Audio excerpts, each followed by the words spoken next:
দাদা, চাকরিহারাদের বিকাশ ভবন ঘেরাও অভিযানে ঠিক সেই কসবার ছবিটা আবারও দেখা গেল। একেবারে পুলিশ তাদেরকে যেভাবে মারলেন বা যেভাবে তাদের উপর অত্যাচার করা হলো, কি বলবেন? এরপর আবারও এই শিক্ষকদের গায়ে হাত তোলা হচ্ছে। কালকে দুপুরবেলা যে গুন্ডারা হেলমেট ইত্যাদি নিয়ে তেড়ে গেছিল এবং কালকে রাত্রিবেলা পুলিশ যেভাবে তাদের দিকে তেড়ে গেল, পশ্চিমবাংলার ইতিহাসে, গোটা ভারতবর্ষের ইতিহাসেই এই রকম অসভ্যতা এবং এরকম বর্বরতার ইতিহাস ওই ব্যাপমের কেলেঙ্কারি ছাড়া আর অন্য কোথাও হয়েছে বলে মনে পড়ছে না। পশ্চিমবাংলার সরকার প্রতিদিন, পশ্চিমবাংলার প্রশাসন প্রতিদিন বর্বরতার একটা নতুন নিদর্শনে নিজেদেরকে নিয়ে যাচ্ছেন, যে গোটা দেশের মানুষ যাতে দেখে যে দেখো পশ্চিমবাংলা, তার প্রশাসন, তার সরকার শিক্ষকদের প্রতি, যাদেরকে আমরা সম্মানের আসনে বসাই, যারা না থাকলে আজকে আমি আপনি এই জায়গায় থাকতে পারতাম না, এই জায়গায় দাঁড়াতে পারতাম না, তাদের প্রতি কতখানি বর্বর হওয়া যায়, কতখানি অসভ্যতা তাদের সাথে করা যায়, এটা প্রতিদিন রাজ্য সরকার নতুন করে আমাদের দেখাচ্ছে। এই বর্বরচিত আক্রমণ গোটা পশ্চিমবাংলার মানুষ তার বিরুদ্ধে দাঁড়িয়ে প্রতিবাদ করছেন এবং এটাই সময়ের দাবি। কিন্তু যারা সরকারে রয়েছেন, যারা প্রশাসনে রয়েছেন, যারা নির্দেশ দিচ্ছেন এই ধরনের আক্রমণ ইত্যাদির করার জন্যে, তাদের কিন্তু এতক্ষণ হয়ে যাওয়ার পরেও, 24 ঘন্টা 36 ঘন্টা হয়ে যাওয়ার পরেও তাদের পক্ষ থেকে আমরা কোনো একটা শব্দ শুনতে পাইনি। কেন পাইনি, এটাই হচ্ছে প্রশ্ন। আর যে বিষয়টা আপনি বললেন যে সব্যসাচী দত্ত যখন সেখানে গেলেন, তার লোকেদের আক্রমণে যখন সকালেও শিক্ষকরা আক্রান্ত হলো, তারপরে ওনাকে প্রশ্ন করা হলে উনি বলছেন যে যা করেছি বেশ করেছি। শিক্ষকদের ওপর আক্রমণ এবং সাংবাদিকদের ওপর আক্রমণ, এইটা একেবারে অনভিপ্রেত ব্যাপার। যেভাবে, যে ভাষায়, যে ভঙ্গিতে কালকে সাংবাদিকদের ওপর আক্রমণ করা হয়েছে গোটা দিন ধরে, যে ভাষায়, যে ভঙ্গিতে শিক্ষকদের ওপর আক্রমণ করা হয়েছে, এটা কোনো সুস্থ রাজনৈতিক ব্যক্তি, কোনো যুক্তিবাদী মানুষের পক্ষে মেনে নেওয়া সম্ভব নয়। এই যে বিভিন্ন কথা বলা হচ্ছে না, আমার ওয়ার্ড ইত্যাদি ইত্যাদি, আমার বলে কোনো কিছু পৃথিবীতে, রাজনীতিতে, সমাজে আমার বলে কিছু থাকে না। যেটা আজকে আমার ওয়ার্ড আছে, গতকাল সেটা অন্য কারুর ছিল হয়তো। ফলে এই ধরনের দখলদারি, এই ধরনের জমিদারি ব্যবস্থা কায়েম করার সিস্টেমটা ও তৃণমূলে হোক বা বিজেপিতে হোক কেন চালু হয়েছে আমি বলতে পারবো না। এমনি সব্যসাচীবাবু এখন কোন রাজনৈতিক দলে আছেন ওটা আমার মাথায় নেই, দলবদল ইত্যাদি করেছিলেন, তো এখন কোথায় আছেন হিসেব করা মুশকিল। যেখানেই থাকুন না কেন, উনি যে সাধারণ চাকরি প্রার্থীদের, চাকরি হারাদের প্রতি ন্যূনতম সমবেদনা তার নেই, এইটা কালকের আচরণে বোঝা যাচ্ছে। এবং তিনি এখন যে দলে রয়েছেন, তৃণমূল হোক বা বিজেপি হোক, তার দলের কোনো নেতা কিন্তু সব্যসাচীবাবুকে কালকের এই আচরণের জন্যে একটা ন্যূনতম শব্দ অবধি বলেননি। এদের সব কি শৃঙ্খলা রক্ষা পক্ষা ইত্যাদি বলে না, এরা আবার বামপন্থীদের দিকে আঙুল তোলে, তোমরা কেন এটা করছো না, তোমরা কেন ওটা করছো না। এই হচ্ছে নমুনা। এইটা যদি একটা রাজনৈতিক দলের নেতার কার্যকলাপ হয়, গতকাল উনি যা করেছেন, সাংবাদিকদের সাথে যেভাবে ব্যবহার করেছেন, তাদের গায়ে হাত দিয়েছেন যে ভঙ্গিতে, তারপরও এত সময় কেটে যাওয়ার পরও দলের সব মহান নেতারা একটা শব্দ কেন তার দিকে ছুড়ে দিতে পারলেন না, এইটা রাজ্যের মানুষ জানতে চাইছে তো প্রশাসনের কাছ থেকে, ওই রাজনৈতিক দলের কাছ থেকে। তারা নিরুত্তর কেন? তাদেরও তো কথা বলা শিখিয়েছেন যে শিক্ষকরা, তারা তো আজকে এদেরকে থেকে মাথা চাপড়াচ্ছেন যে কী শিক্ষা দিয়েছি। আরেকটা বিষয় দাদা, আপনি বললেন যে মুখ্যমন্ত্রী কালকে তারা যতক্ষণ ধরে ঘেরাও কর্মসূচি করেছে একবারও কথা বলেনি, না শিক্ষামন্ত্রী, না মুখ্যমন্ত্রী, না কেউ। আর এখনও পর্যন্ত এতক্ষণ সময় পেরিয়ে গেছে, এখনও তারা কথা বলেনি। এবং তার থেকেও বড় কথা, সেই মুহূর্তে বিকাশ ভবনে যারা ছিলেন, কাজ করছিলেন, তাদের কি নৃশংস অত্যাচার, তারা ওপর থেকে পেপার ওয়েট ছুঁড়ে এই সমস্ত চাকরিহারা শিক্ষকদের নিচে ফেলছিলেন তাদের মারার জন্য। মুখ্যমন্ত্রী এর আগে বলেছিলেন যে আমি কলকাতায় থাকলে 2 মিনিটে সলভ করে দিতাম। তাহলে 2 মিনিটে সলভের নমুনাটা কালকে দেখলাম। যিনি মুখ্যমন্ত্রী উনিই কিন্তু পুলিশ মন্ত্রী। তাহলে ওই পুলিশ মন্ত্রীর নির্দেশ ছাড়া গোটা পশ্চিমবাংলায় আপনি দেখবেন লক্ষ লক্ষ কোটি কোটি হোর্ডিং আছে, মুখ্যমন্ত্রী মমতা ব্যানার্জির অনুপ্রেরণায় এই পশ্চিমবাংলায় সব হয়। গাছের পাতা পরে, সুলভ শৌচালয় তৈরি হয়, সবই মুখ্যমন্ত্রীর অনুপ্রেরণায়। ফলে কালকে যে লাঠিচার্জটা হলো, এবং এটা শুধু লাঠিচার্জের ব্যাপার নয়, মারতে মারতে একটা লাঠিচার্জ হলে কারুর পা ফেটে গিয়ে, মাথা ফেটে গিয়ে এইভাবে হাসপাতালে ভর্তি হতে হয় না এরকম শয়ে শয়ে চাকরিহারা লোকেদেরকে। তাদের ওপর এই যে নৃশংস আক্রমণ, এটা বোঝা যায় যে এটা নির্দেশ করা হয়েছে এই আক্রমণটা করতে। তারা নির্দেশিত পথে যাচ্ছেন বলে বারংবার আক্রমণ করে যতক্ষণ অবধি না মানে গায়ের ঝাল মেটানোর মতো অবস্থা হয়েছে। শুধুমাত্র একটা লাঠির বাড়ি মারতে গেলে কি পায়ে ফেটে যায়, মাথা ফেটে যায়, ওইভাবে রাস্তার মধ্যে ফেলে পড়ে থাকতে হয় কাউকে? এটা হয় না। তাহলে কোন অতি সক্রিয়তার জায়গায় পুলিশ চলে গেছে? যে পুলিশ তৃণমূল থানা ঘেরাও করলে টেবিলের তলায় লুকিয়ে পড়ে, বিজেপি মিছিল করতে এলে তাকে রসগোল্লা খাওয়ায়, আমরা আগে ভিডিওতে দেখেছি মিছিল শেষ হওয়ার পরে ওকে রসগোল্লা খাওয়াচ্ছে। চাকরি প্রার্থীরা যারা চাকরি হারা সরকারের অপদার্থতার জন্যে, তৃণমূলের নেতারা পয়সা খাওয়ার জন্যে, অবশ্য শুধু তৃণমূল নেতা বলবো কেন, এখন যিনি বিজেপিতে গেছেন শুভেন্দু অধিকারী, তিনিও 16 সালে ওই ক্যাবিনেটে বসে হাত তুলেছিলেন যে হ্যাঁ অযোগ্যদের চাকরি হোক। তাহলে এদের অপরাধের জন্যে আজকে যারা রাস্তায় বসে পড়লেন তাদের জন্য এরা এখন কোনো কথা বলতে পারছেন না, পুলিশকে সামনে ঢাল করে দিয়ে পিছনে লুকিয়ে পড়ছেন।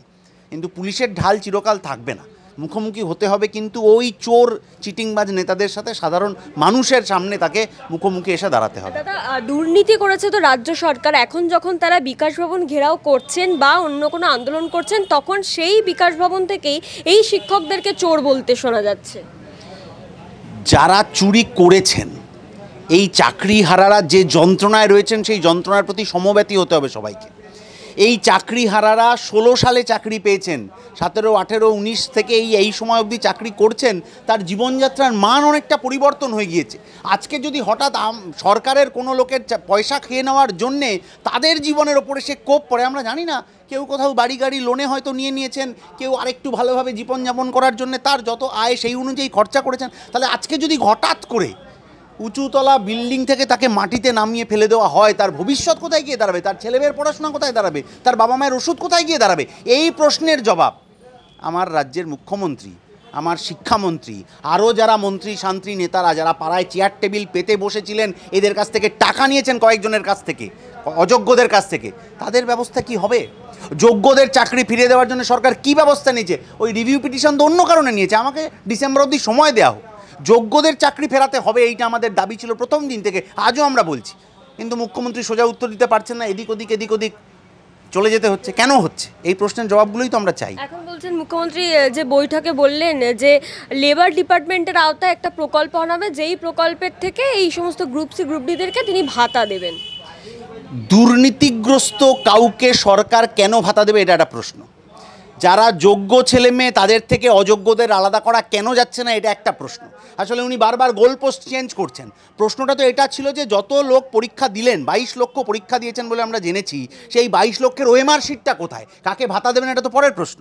ওএমআর শিটটা কি পুড়িয়ে দেওয়া হলো, নষ্ট করে দেওয়া হলো? যদি হলো তাহলে কার নির্দেশে দেওয়া হলো, এই প্রশ্নের উত্তর জানতে চাই। যখন হাইকোর্টে মামলা চললো, যখন সুপ্রিম কোর্টে মামলা চললো, বারংবার কোর্ট জানতে চাইলো যে যোগ্য অযোগ্যের তালিকা আছে কিনা, ওএমআর শিট আছে কিনা, তখন কেন প্রডিউস করা হলো না, এটা জানতে চাই। তারপরে হঠাৎ করে বলা হলো একটা অমুক সোমবার দিন সন্ধেবেলা আমরা যোগ্য অযোগ্যের তালিকা প্রকাশ করব। চেয়ারম্যান বললেন, শিক্ষামন্ত্রী বললেন, তাহলে সেই দিন কেন এটা প্রকাশ করা হলো না? তাহলে বারবার গোলপোস্ট চেঞ্জ করে মানুষকে বিভ্রান্ত করে এই চাকরি করতেন যারা 7 বছর 8 বছর 9 বছর ধরে চাকরি করছেন, তাদের হঠাৎ করে এই যে জীবন যন্ত্রণার মধ্যে, অসহায়তার মধ্যে ফেলে দেওয়া হলো, তাদেরকে কার্যত গর্তে ঠেলে দেওয়ার চেষ্টা করা হচ্ছে এবং বারবার চেয়ারম্যান হোক, শিক্ষামন্ত্রী হোক, মুখ্যমন্ত্রী হোক বিভ্রান্ত করছেন। এর দায় কাকে নিতে হবে, এটা তো আর আমি আপনাকে বলে দেওয়ার ব্যাপার নেই। শিক্ষামন্ত্রী বলুন বা এসএসসি চেয়ারম্যান, তারা একবার বলছেন যে বৈঠক করে আমরা দেব তালিকা, আবার তার পরের দিন বলছেন যে না আমরা কেন তালিকা দেবো, তালিকা দিতে তো বলে। আগের দিন কেন বললেন? আগের দিন নিজেরা প্রেস কনফারেন্স করে বলেছেন যে আমরা সোমবার দিন তালিকা দেবো, আবার সোমবার দিন 6টা বেজে যাচ্ছে, 7টা বেজে যাচ্ছে, ওরা ভেতর থেকে বেরোচ্ছেন না, পুলিশের সহযোগিতা বেরোতে হচ্ছে, ওরা বলছেন আমরা কিছু দিতে পারবো না। কি বললেন, থার্ড কাউন্সেলিং না কি একটা অবধি বৈধ, বাকিগুলো অবৈধ। এই কথাটা কোর্টে তো বলেননি, তাহলে এখন কেন বলছেন?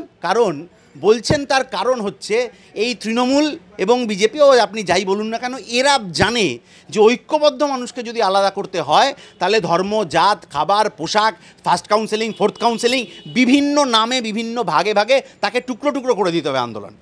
যেরকম মুর্শিদাবাদের ঘটনার সময়, কাশ্মীরের ঘটনার সময় হিন্দু মুসলিম ভাগ হচ্ছিল, তেমনি এই ঐক্যবদ্ধ আন্দোলনের সময় ফার্স্ট কাউন্সেলিং, সেকেন্ড কাউন্সেলিং এই রকম করে ভাগ করে দিলে আসলে ঐক্যবদ্ধ আন্দোলন ভেঙে যাবে, সরকারের স্টিম রোলার চালাতে, বুলডোজার চালাতে সুবিধা হবে। তার জন্য ওই চক্রান্তগুলো করা হয়েছিল। কিন্তু মানুষ ঐক্যবদ্ধ অবস্থায় আছেন, চাকরিহারারা ঐক্যবদ্ধ আছেন, আমরা বাইরে যারা রয়েছি, এই আন্দোলনের সাথে যারা যুক্ত রয়েছি, তারা বলছি যোগ্যদের চাকরি ফিরিয়ে দিতে হবে। কোনো রকম গোলপোস্ট চেঞ্জ করে ফার্স্ট কাউন্সেলিং কি সেকেন্ড কাউন্সেলিং কি অমুক তমুক এই ধরনের মন ভোলানো কথা চলবে না। এতে সরকার বিপদে পড়েছে, এবং বিপদে পড়েছে বলেই পুলিশকে অতি সক্রিয় হয়ে, যে পুলিশ কসবায় লাথি মেরেছিল, যে পুলিশ তার আগে ধর্মতলা চত্বরে হাত কামড়ে দিয়েছিল, ওই পুলিশকে কালকে নামানো হয়েছে শিক্ষকদের শরীর থেকে রক্ত বার করে দেওয়ার জন্য। আর একটা অদ্ভুত বিষয় দাদা, তারপরেও কিন্তু এই এসএসসি থেকে ডিআই অফিসে একটা তালিকা পাঠানো হয়েছিল যে এই 15,403 জন এবং 1803 যাদেরকে বাদ দেওয়া হয়েছিল 17,206-এর মধ্যে, এবং এই 1803-এর মধ্যে যারা আছে তারা প্রত্যেকেই হয় ফার্স্ট নয় সেকেন্ড কাউন্সিলিংয়ে। আর যে লিস্টটা পাঠানো হয়েছে তাতে সেই ববিতা সরকারের নাম রয়েছে, যিনি চাকরি পাওয়ার পরে প্রমাণিত হয়েছে যে তিনি দুর্নীতি করে চাকরি পেয়েছেন। তারপরে অনেকের এমন নাম রয়েছে যাদের ইনভিজিলেটরের সাইন নেই বা কোথাও কোনো মার্কশিটের ঠিকঠাক সংখ্যা নেই। মানে এইটা তাহলে কেন করালো? প্রথমে তো তারা বললো যে থার্ড কাউন্সিল পর্যন্ত তারা বৈধ বলছে। গোটা ব্যবস্থাটাকে ইচ্ছাকৃতভাবে ঘেঁটে দেওয়ার চেষ্টা চলছে। ওই যে এলোমেলো করে দেওয়া লুটে পুটে খাই একটা কথা আছে, মানে এলোমেলো করে দিলে আপনি আর সঠিক জিনিসটা ওই জায়গা থেকে খুঁজে বার করতে পারবেন না বলে ইচ্ছাকৃতভাবে তালিকার মধ্যে এই ধরনের গোলমাল করে দেওয়ার চেষ্টা চলছে। যদি ওদের কাছে একটা ঠিকঠাক তালিকা থাকতো এবং সেই তালিকাটা যোগ্য অযোগ্যের তালিকাটা ওরা হাইকোর্টে দিতেন, হাইকোর্টে না পারলে সুপ্রিম কোর্টে দিতেন, তাহলে আজকে এই দিন দেখতে হতো না। ইচ্ছাকৃতভাবে এসএসসি এবং শিক্ষা দপ্তর তারা জানে কে কোথায় কার থেকে কিভাবে টাকা নিয়েছে, কারা কারা দুর্নীতি করেছে। 16 সালে ক্যাবিনেটে বসেছিল, যে ক্যাবিনেটে মুখ্যমন্ত্রীও ছিলেন, ববি হাকিমও ছিলেন, শুভেন্দু অধিকারীও ছিলেন, তারা মিলে এই দুর্নীতির রাস্তা তৈরি করেছেন। আজকে ওই কথা বললে আর মানুষকে গুলিয়ে দিলে তো হবে না। কোর্ট যখন এতদিন ধরে চেয়েছিল তখন তারা দেননি, এখনও ইচ্ছাকৃতভাবে এমন তালিকা দিচ্ছেন কারণ কমিশন চাইছে যে কেউ একটা আবার মামলা করে দিক। এই ঘটনা আমরা দেখেছি 13 সাল থেকে আমরা এই দুর্নীতির বিরুদ্ধে লড়াই করছি, 13 সাল থেকে 25 সাল অবধি। এই লড়াই করতে গিয়ে মইদুল শহীদ হয়েছে, এই লড়াই করতে গিয়ে আমাদের নেতৃত্ব জেল খেটেছেন। আমরা জানি সরকার ইচ্ছাকৃতভাবে এমন কিছু ভুল সার্কুলার, ভুল নোটিফিকেশান বার করে দেয়। ওরা চায় একটা মামলা হোক, তারপরে বলবে এই দেখো মামলা হয়ে গেছে, আমাদের তো কিছু করার নেই। তাহলে ভুল নোটিফিকেশান কেন বার করা হচ্ছে? ভুল নাম, যার ইতিমধ্যে চাকরি চলে গিয়েছে তারটা কেন দিয়ে দেওয়া হয়েছে? এই জবাব কমিশনের চেয়ারম্যান দিচ্ছেন না, শিক্ষামন্ত্রীও দিচ্ছেন না, আর মুখ্যমন্ত্রী তো কী করছেন জানা নেই। কিন্তু আজকে পালিয়ে যেতে পারবেন একটার পর আরেকটা নোটিফিকেশান ইত্যাদি দেখিয়ে। আজ থেকে 2 মাস বাদে, 4 মাস বাদে মানুষের দরবারে এসে দাঁড়াতে হবে কিন্তু এই নেতাদেরকে। মানুষ কিন্তু সব মনে রাখবে। আর এই বিধাননগর পুলিশ যারা কালকের একেবারে বড় বড় অত্যাচার করেছে এই সমস্ত চাকরিহারা শিক্ষকদের ওপরে, তাদের বিরুদ্ধে আবার বিধাননগর পুলিশ শতপ্রণোদিত মামলা করছে। হ্যাঁ, এটা পুলিশের বহুদিনের অভ্যাস। পুলিশের বহুদিনের অভ্যাস হচ্ছে যে বামপন্থীরা যদি আপনি রাস্তায় একটা গার্ডরেলে ধাক্কা মারেন, দেশদ্রোহিতার অভিযোগে আপনাকে মামলায় দিয়ে দেওয়া হবে, 7 দিন 10 দিন আপনাকে জেল খাটতে হবে। কিন্তু বনগাঁতে পাকিস্তান জিন্দাবাদ লিখে সনাতনী দলের 2 জন মেম্বার পাকিস্তানের পতাকা লাগালো, সেটা দেশদ্রোহিতার অভিযোগ হলো, কিন্তু পরের দিন সে জামিন পেয়ে গেল। ফলে পুলিশ খুব নির্দিষ্টভাবে, পুলিশের তো তৃণমূলীকরণ হয়ে গিয়েছে প্রায়, ওপরতলার বেশ কিছু অফিসার টফিসার আছেন যাদের তৃণমূলীকরণ হয়ে গিয়েছে, তারা এখন আইপিএস না, তারা এখন সব তৃণমূলী, মোটামুটি উর্দি পড়া। ফলে তাদের কাজ হচ্ছে কোথায় অতি সক্রিয়তা দেখাতে হবে আর কোথায় নিষ্ক্রিয়তা দেখাতে হবে সেটার ব্যবস্থা করা। ওই পাকিস্তানের পতাকা লাগিয়ে পাকিস্তান জিন্দাবাদ যারা লিখে ভারত এখানকার বাংলার সম্প্রীতি নষ্ট করতে চাইলো, সংস্কৃতি নষ্ট করতে চাইলো, তাদেরকে পরের দিন জামিন দিয়ে দেওয়া হলো। কারণ মানুষের মধ্যে ধর্ম জাতের ভিত্তিতে ভাগ করে তৃণমূল বিজেপি ভোটটা একটু বুঝে নিতে চাইছে। আর যারা সাধারণ মানুষ ঐক্যবদ্ধ লড়াই করছে, আরজি করের ঘটনায় লড়েছে, মেদিনীপুরের জাল সালিয়ানের ঘটনায় লড়েছে, নিয়োগ দুর্নীতিতে লড়ছে, তাদের বিরুদ্ধে জোরদার মামলা দিয়ে প্রতিবাদী মুখকে বন্ধ করে তৃণমূল বিজেপিকে খানিকটা সেফ প্যাসেজ করে দেওয়ার চেষ্টা পুলিশের একাংশ করছেন। কিন্তু পুলিশের একাংশকেও এটা মাথায় রাখতে হবে যে তারা যে উর্দিটা পড়েছেন ওটা আসলে জনগণের ট্যাক্সে পাওয়া, আর যে চাকরিটা করছেন তার নাম পাবলিক সার্ভেন্ট।